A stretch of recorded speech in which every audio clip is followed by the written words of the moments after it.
Retornando, boa noite. Continuando o nosso estudo sobre a lei do progresso, nós já estamos finalizando o capítulo. Nós terminamos no estudo da terça-feira, nós falamos do texto 27 do livro Religião dos Espíritos, um texto belíssimo, um certo puxão de orelha, né, para nós espíritas, onde ele fala exatamente para a gente baixar a nossa bola, né? A verdade é essa. Porque nós vamos entrar exatamente no tópico influência do Espiritismo no progresso, que é a questão 798 em diante. Então, vamos começar. Na pergunta 798, o Kardec ele fala: o Espiritismo se tornará uma crença comum ou será apenas de algumas pessoas? Aí ele fala: certamente se tornará uma crença comum e marcará uma nova era na história da humanidade, porque está na natureza e chegou o tempo em que deve tomar seu lugar entre os conhecimentos humanos.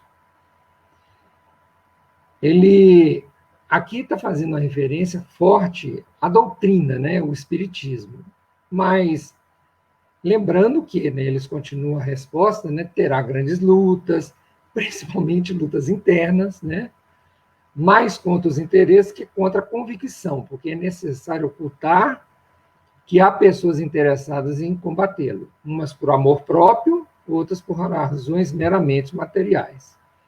E aí ele vai explicando que as ideias só se transformam ao longo do tempo e nunca de forma abrupta. Então, à medida que nós formos entendendo cada vez mais a forma como o Espiritismo lida com as coisas, né? Às vezes os colegas meus perguntam assim para mim: você tem uma visão diferente de determinadas situações. Não é que eu tenho uma visão diferente de determinadas situações. Graças a Deus, a doutrina me fez enxergar essa forma diferenciada de determinadas coisas, né? Então, neste caso, o Espiritismo realmente é uma boa influência.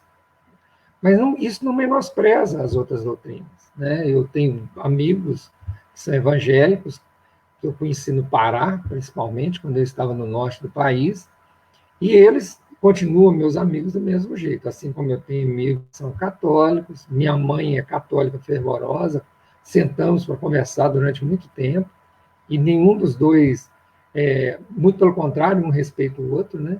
Eu até brinco, de vez em quando, que ela fala: estou rezando aqui, fazendo novena. Eu falei: não, continua, mãe. Estou recebendo todos esses bons fluidos que emanam da senhora para mim. E ela até comenta, né? Falou assim: você é o único que recebe as minhas bênçãos. Eu falei: não, todos recebem, né? Mas né, ao contrário de alguns, eu falo com ela: eu tenho certeza que elas chegam, porque não tem jeito, né? Quando uma mãe ora pelo filho, não tem escapatória, né? Ele vai receber a graça. Isso aqui é bacana. Então, o Kardec mostra isso muito claramente. E ele fala que existe um trabalho muito forte do Espiritismo, e ele está seguindo o cristianismo. E aí ele comenta lá no final, né, que o cristianismo ele teve que destruir aquilo que estava sendo montado, destruir no bom sentido, né? Ele não saiu derrubando nem agredindo as pessoas. Mas existiam conceitos muito errados. Já o Espiritismo ele tem apenas que construir, porque ele está dando sequência, né? Tanto é que a gente fala, né? É o cristianismo redivivo, ou seja, um novo cristianismo, não no sentido que nós estamos inventando coisas, nós estamos aclarando as ideias a respeito do Cristo. Na pergunta 799, o Kardec pergunta: e por que meios pode o Espiritismo contribuir para o progresso? Essa pergunta é interessante. Ao destruir o materialismo, que é uma das chagas da sociedade, ele faz os homens compreenderem onde estão os seus verdadeiros interesses. Lembra daquela frase famosa? Me fala onde está seu coração, e aí vai estar, né, os seus interesses vão estar ali, né? O Haroldo Dutra Dias ele fala sobre isso nos estudos dele. Você tem que descobrir onde está a sua árvore da vida, aonde você põe os seus interesses. E há muito tempo, eu ainda nem era espírita, eu li um livro que chama Steve Covey, Os 7 Hábitos das Pessoas Muito Eficazes, e ele fala exatamente isso, que a gente deveria fazer como se fosse como é que a gente fala? Uma constituição, né? Igual existe a Constituição Federal, a gente deveria fazer uma constituição, quais são as leis que eu sigo, né? Não estou falando assim, são as leis naturais, as leis de Deus, mas ele quis dizer o seguinte: qual que é a minha escala de valores? O que realmente eu considero? É onde ele fala, faz com que o homem compreenda onde estão os seus verdadeiros interesses. Porque não está mais velada pela dúvida, o conhecimento da vida futura será apreendido pelo homem, que entenderá que pode assegurar o seu futuro pelo próprio presente. E aí ele arremata, de uma forma muito bacana, ao destruir os preconceitos de seita, casta e cor, o Espiritismo ensina aos homens a grande solidariedade que deve uni-los como irmãos. Então, nesse texto do Steve Covey, né, dos 7 Hábitos, ele deixa muito claro isso. Você deveria fazer a sua escala de valores. O que você realmente acredita? Na hora que você fosse tomar as suas decisões, você tomasse as suas decisões baseadas nessa sua constituição particular, íntima, essa sua escala de valores. E aí, o que acontece? Você teria menos arrependimento. Porque a gente, de um modo geral, perde muito tempo nos arrependendo. É igual quando alguém chega perto de mim e fala: nossa, eu estou precisando de alguma coisa que dê muito dinheiro. Primeira pergunta que eu falo para ela é assim: você está me falando de coisas legais, né? E a pessoa se assusta. Ué, tem várias coisas ilegais que dão muito dinheiro. Mas você está disposto a isso? Não está, né? Não faz o menor sentido a gente perguntar isso. Mas é tão interessante, porque a hora que você pergunta, você faz a pessoa pensar. E porque, às vezes, a pessoa está preocupada somente com a ilegalidade baseada na lei dos homens. Mas e a ilegalidade baseada nas leis de Deus? Você já parou para pensar nisso? Né? Como é que você conduz o seu negócio? Como é que você conduz a sua vida profissional? Então, assim, é muito interessante. Então, a pergunta que ele fala é isso, olha: ao destruir preconceito de seita, casta e cor, o Espiritismo ensina aos homens a grande solidariedade que deve uni-los como irmãos. Ah, eu não gosto de fulano, porque fulano não votou no cara que eu queria. Mas sua análise está certa? Onde está o livre-arbítrio dele, o respeito pelas escolhas dele? Como é que fica isso? Não é verdade? Então, na hora que a gente fala dessa escala de valores, ela é muito importante por causa disso, porque ela vem ao encontro do que você mais preza, né? Então é interessante na hora que você faz essa pergunta, porque a pessoa está preparada para tudo, mas não está preparada para essa pergunta. E aí ela começa a pensar: como é que você, quando você acorda de manhã, se prepara para ir para o serviço, como que é seu planejamento? Como é que você pretende receber as pessoas? Você é um profissional que atua na área de vendas. Você vai procurar enganar o seu cliente com aquelas técnicas, né, bacanas que eles inventam? Ou você pretende explicar no detalhe para que o cliente faça uma escolha correta a respeito daquela compra? Ou você vai omitir algumas coisas, né, e para depois o cliente só descobrir depois que compra? Entenderam? É disso que nós estamos falando. É por isso que os espíritas, na hora que eles falam, a gente lê de uma forma muito superficial, mas olha só: ao destruir o materialismo, que é uma das chagas da sociedade, ele faz os homens compreenderem onde estão seus verdadeiros interesses. Ou seja, se eu ficar focado só nos resultados do dia a dia, eu preciso cumprir meta, eu preciso isso, eu preciso aquilo, como é que fica o outro? O outro passa a ser um número para mim. Você gostaria de ser um número de alguém? É interessante, né? Na hora que a gente troca de lado, mexe com a gente, né? Então, é disso que nós estamos falando aqui agora. Continuando, ele fala aí já na 800. Não é de temer que o Espiritismo não triunfe sobre a indiferença dos homens e o seu apego às coisas materiais? ele está correto na pergunta, né? Nós ainda temos um apego muito forte à materialidade da vida. Mas eu brinco com as pessoas que isso não deveria nos preocupar, porque essa materialidade da vida, ela faz com que a gente adquira valores morais e espirituais. Então, ela facilita essa aquisição, por quê? Porque se tirar a materialidade da nossa vida, a coisa complica, né? A gente começa a ficar mais preocupado com o pão que está faltando, né? Com o nosso dia a dia. Então, aí é uma coisa mais complicada. Aí ele vira e fala, seria conhecer bem pouco os homens, pensar que uma causa qualquer pudesse transformá-los como por encanto.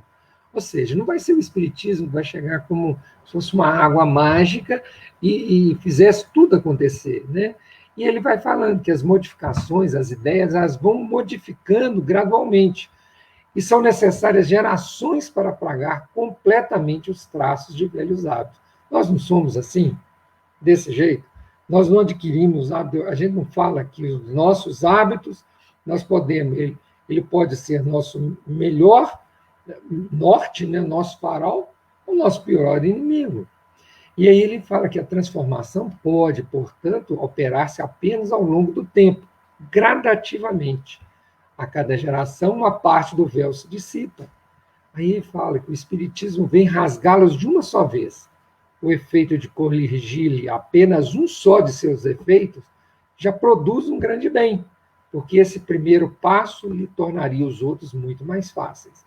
Se nós conseguirmos dar o primeiro passo em direção à correção de alguns dos nossos detalhes, algumas das nossas mazelas morais e espirituais, isso já é um grande feito para essa encarnação, nessa encarnação.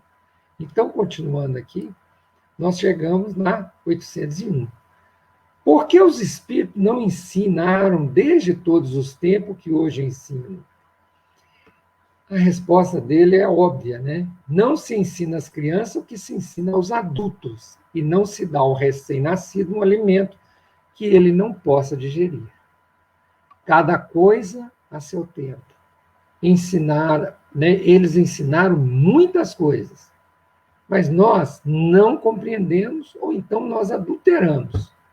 Agora nós podemos compreender. Nós estamos nesse momento. Por seu ensinamento, mesmo incompleto, preparar o terreno para receber a semente que vai agora frutificar. Então, assim, nós julgarmos o nosso passado lá atrás é bobagem. Por quê? Porque esse processo de ensinamento, que já veio gradativamente, isso foi nos modificando. Vamos pegar como exemplo nós mesmos. Repara você, há 10 anos atrás, como que você era e agora, se você é um estudante do cristianismo, né, da doutrina do Cristo, ou se você se dedicou a ler somente os livros espíritas, repara que você foi quase que, eu vou falar a palavra obrigado, mas não se encaixa aqui, mas é como se você não, um desejo assim irrecusável de ir para a mudança, né? Então é muito interessante esse processo. Pegou e falou, é gradativo, mas ele não para. Esse processo da hora que você começa uma melhora moral, uma coisa vai puxando a outra, uma coisa vai puxando a outra, os ensinamentos vão mexendo com você, e mexe mais um pouco, e mexe mais um pouco, e quando você assusta, você se modifica de um jeito que até você mesmo não acredita que você era capaz de fazer aquilo que você fez no passado. Por isso que a gente fala, não devemos mexer no fundo lodoso do nosso passado, porque podemos tisnar as águas cristalinas do nosso presente. Quem disse isso não fui eu, foi Emmanuel, ditado pelas mãos abençoadas do Chico, né? Então, assim, o Chico falou isso, né? E foi até bonito a hora que ele fala, gente, não preocupa com o passado. Veja o seu presente, veja o que você conseguiu transformar, né? Porque pode ser que você ainda tem tanta coisa para fazer pela frente, que aquilo que você fez de errado lá atrás, na hora que você sair dessa encarnação, já foi até perdoado, né? Já foi até trabalhado isso em você. Você realmente, você compreendeu, e aí você se transformou. Então, assim, por isso que a gente fala isso. Continuando aqui, na 802, visto que o Espiritismo deve marcar um progresso à humanidade, por que os espíritos não aceleram esse progresso por meio de uma manifestação de tal modo extensiva e generalizada que a convicção seja levada aos mais incrédulos? O que ele está pedindo aqui, né? Ué, por que começa, abre todas as portas, manifestações por tudo quanto é lado? Será que estamos preparados para isso? Haroldo mesmo, até, né, hoje eu estou lembrando dos estudos do Haroldo. O Haroldo mesmo um dia falou, né, que se nos fosse dado a todos nós uma mediunidade muito ostensiva, a ponto de nós vermos todos os espíritos elevados que estão perto de nós, mas também todos os umbralinos, nós nos modificaríamos assim da noite para o dia. Da noite para o dia. E falou assim, olha, seria um susto, né? A gente ver a quantidade de espírito que nos rodeia. Então, assim, não tem jeito de ser dessa forma. E aí a resposta dos espíritos ele fala, isso significa um anseio por milagres. Entretanto, Deus os semeia abundantemente sobre seus passos e há ainda homens que os negam. E aí ele faz a referência, né? O Cristo, ele conseguiu convencer as pessoas pelos prodígios que realizou? Não, né? Vários. Aliás, hoje, nós ainda duvidamos. Mesmo com todos os ensinamentos do Cristo, todos os exemplos, nós ainda duvidamos. Nossa fé ainda é muito titubeante.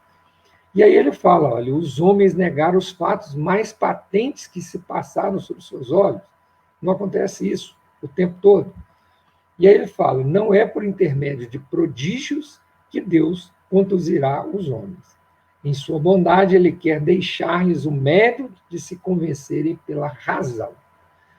Então, para completar essa resposta, né, que a gente está pedindo milagres, eu trouxe, para fechar o nosso estudo de hoje, o texto de número 30 do livro Religião dos Espíritos, chamado Orientação Espírita, onde os espíritos ditam para o Chico, numa reunião pública de 59, exatamente falando sobre a questão 802. Ele falou assim, a orientação espírita. O texto é um texto maravilhoso e me permita lê-lo, que eu não gostaria de perder nenhuma parte desse texto. Ele começa assim: declaras-te necessitado de orientação para que te faças melhor ante o Cristo de Deus. Todavia, o Espiritismo, em nos revelando a vida maior, expõe claramente a essência e o plano de nossas obrigações. Alguém tem dúvida disso? Todos somos férteis em petições. Todos somos férteis em petições ao Senhor, invocando-lhe auxílio, esquecendo-nos, contudo, de que no campo das necessidades humanas, clama o Senhor igualmente por nossos braços. Estamos à disposição do Pai? Não peças assim a outrem para que te empreste os ouvidos. Ouçamos o apelo da esfera superior, que nos pede melhoria para que o mundo melhore. Do degrau de conhecimento que te elevas, descortinarás o vale imenso em que se movem nossos irmãos nos labirintos da experiência. Olha que frase bonita. Nossos irmãos que se movem nos labirintos da experiência. E são verdadeiros labirintos, né? Cada um de nós segue um caminho diferente, tentando obter o mesmo conhecimento. Muitos enlouqueceram da dor sobre o ataúde de um coração, em troca do qual dariam a própria vida. Outros jazem parafusados em cátares de sofrimento. Multidão deles mascaram-se de alegria, despedaçados intimamente por lâminas de aflição e remorso. E outros muitos se alistam a serviço das trevas, arrastando-se espantados na lama taciturna do crime. Foi onde eu falei para vocês, né? Na hora que saímos de casa todos os dias, nós saímos para trabalhar para o Cristo ou nós vamos só em busca do pão?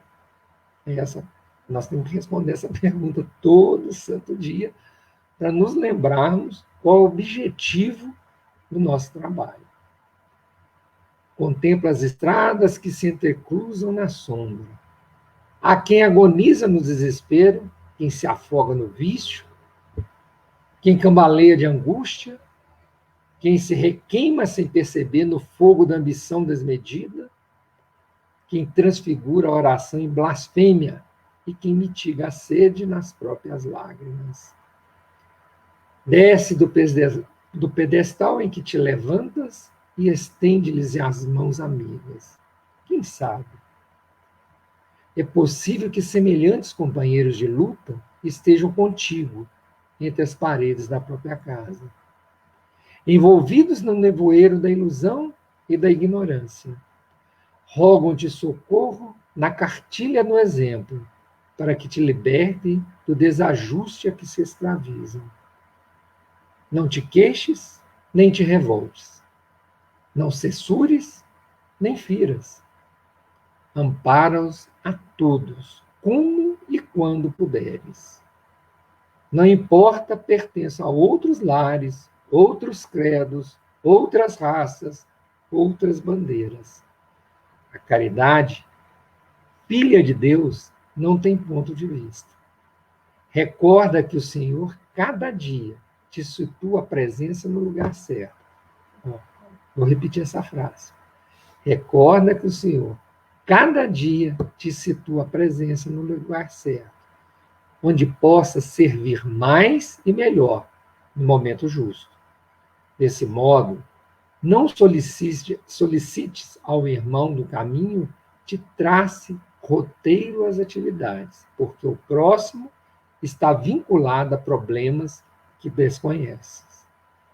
Lembra-te de que somos chamados a ajudar e sublimar hoje e sempre, e de que, se estás anotado entre os homens pela feição que aparentas, perante a verdade será conhecido pelo que és.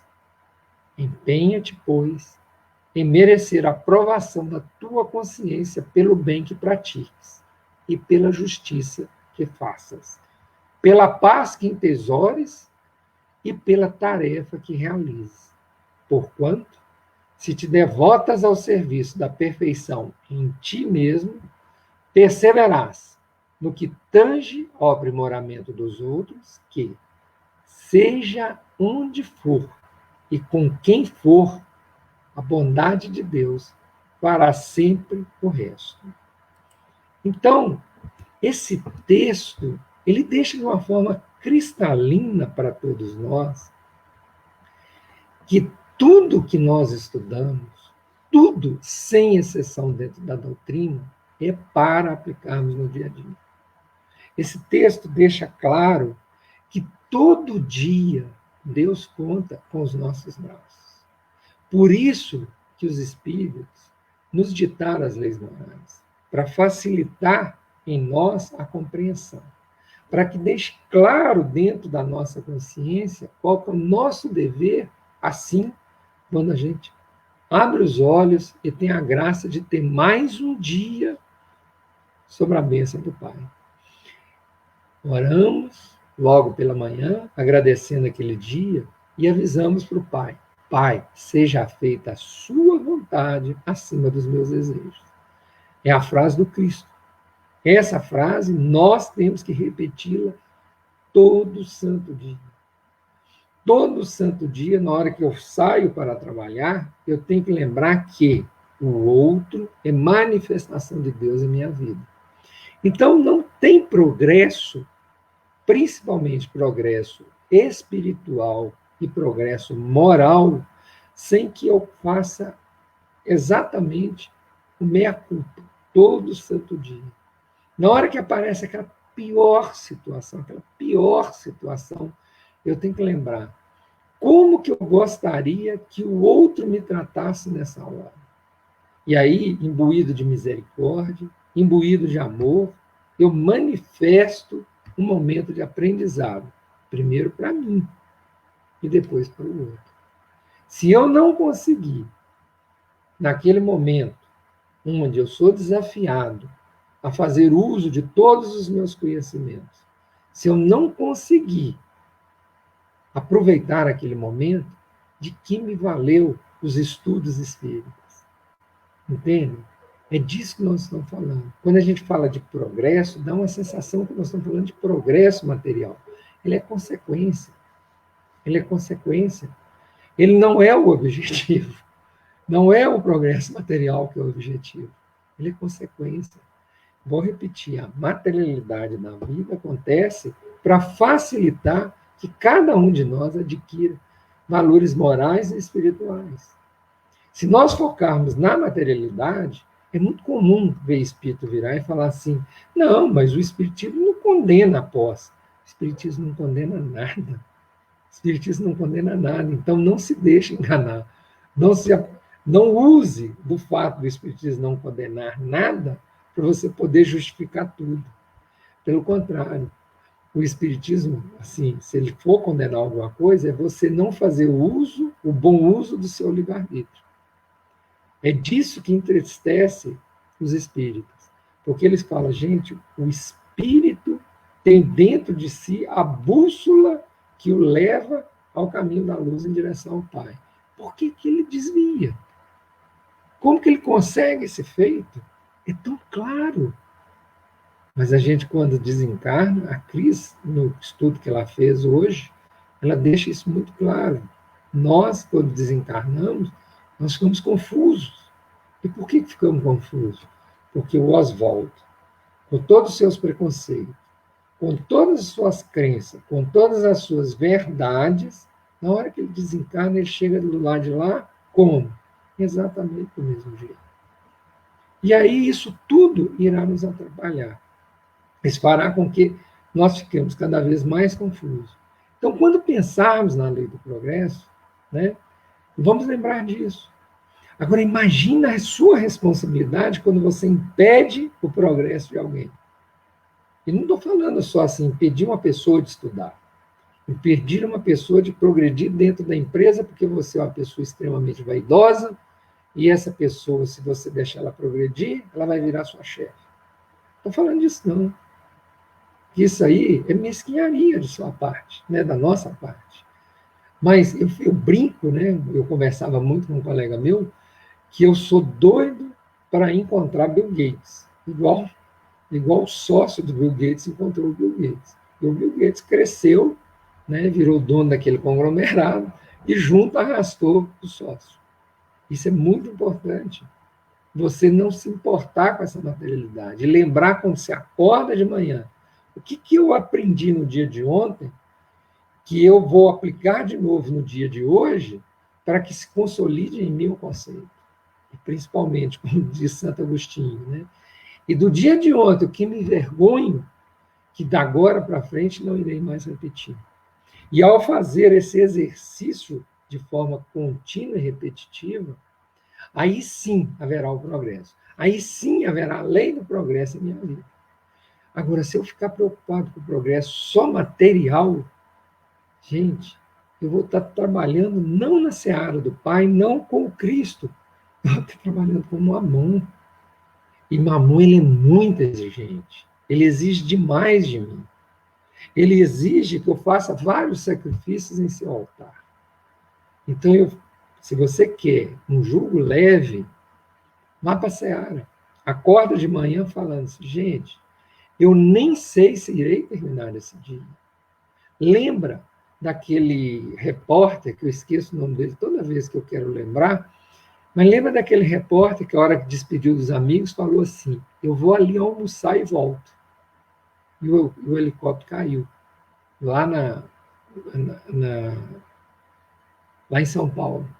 O helicóptero vai e cai. E aí? Ele não voltou. E se acontecer conosco, como é que fica? Tá certo? Gente, minha ideia não foi deprimir ninguém, a minha ideia foi acordar todos nós para fazer uso da lei do progresso, para fazer o nosso progresso moral e espiritual. E como eu faço isso? Esse texto de número 30 do livro Religião dos Espíritos, ele dá a dica. Então, por favor, releiam com bastante cuidado, que eu vou estudá-lo eu encontrei esse texto e vou estudá-lo até decorar, de tão bonito que eu achei o texto. E a forma carinhosa e didática que Emmanuel nos ensinou. Muito obrigado pela presença de todos e até semana, não, e até quinta-feira, né, onde será o nosso último estudo deste ano. Muito obrigado.